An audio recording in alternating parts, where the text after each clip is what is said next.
After coming to Christ, my children were coming to church with me now at this point, and they were 10, 7, and 3.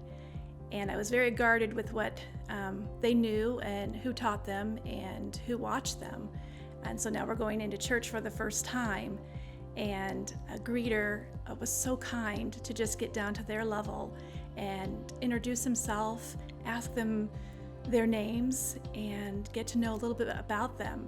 And he made it so personal. While everybody else was walking by, he kept focus on my kids.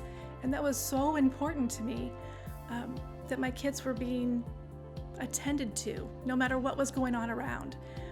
And then it was time for me to take them to the kids ministry. And there were volunteers in a few of the rooms, and I wasn't quite sure where to drop them off. But another volunteer came up alongside of me and just guided me slowly around and showed me where they were to go and what they were going to be doing. And still I was reluctant because they're my kids. And I was still new to the faith and I didn't understand everything. But I was trusting that they were going to be cared for. And I was so overwhelmed with joy to know that there are people at church who just naturally want to love me and my family. And if it weren't for those volunteers, I don't know how strong and how quickly I could have grasped what God was doing in my life.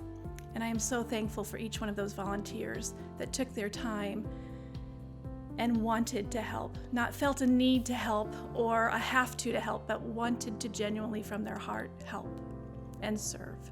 And so I ask you to open up your heart and your hands, whether it be in the kids ministry, greeting, the cafe, or wherever it might be. I ask that you just pray and ask God to show you where it might be that you will serve.